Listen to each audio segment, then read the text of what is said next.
How do we trade internationally? So let's first define what trade is. Trade is the basic economic concept involving the buying and selling of goods and services with compensation paid by a buyer to a seller or the exchange of goods and services between parties. So there are two ways on how we trade internationally. One is through free trade and the other one is through protectionism.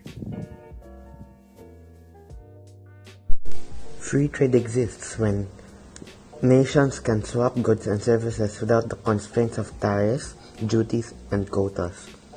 Free trade lets nations concentrate on their specialties, which are typically products that other nations can produce as well. The revenue from selling such goods, the nations can buy products from other nations that they need. Protectionism refers to the government actions or policies that restrict or restrain the international trade, often with the intent of protecting local businesses and jobs from foreign competition. In protectionism, the government imposes tariffs, quotas, and red tapes. Tariffs are taxes given within trading. Quotas limit the number of items or products you can trade with other countries within a certain time period. Red tapes are paperwork that ensure the quality of a certain product.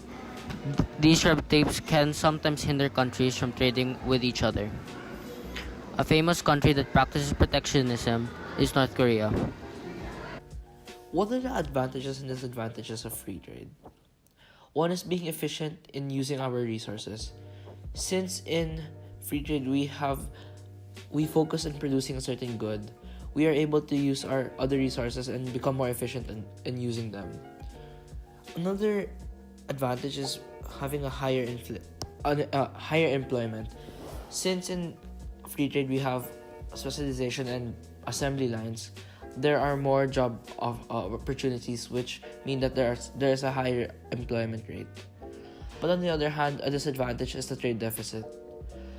Since in free trade we have more imports and less exports, we gain a trade deficit, which could actually possibly cause a national debt.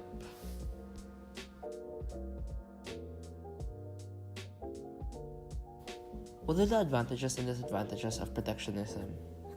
One One is domestic employment. Since protectionism promotes local products, the demand for local products will increase. With this in mind, the production of these products must be increased, which will also increase local job opportunities. The next one is infant industries. Since protectionism again promotes local products, infant industries will have more opportunities to grow because of a smaller competition. A disadvantage would be forced labor. Poverty are forcing people to work since there are more local job opportunities. They are forced to work to earn money to survive. Another one is having poor working conditions. Related to forced labor, poor working conditions can be found in firms since there are little capital for the firms. And last, little to no development. Since there is no foreign comparison, they would be limited in their innovations in their technology.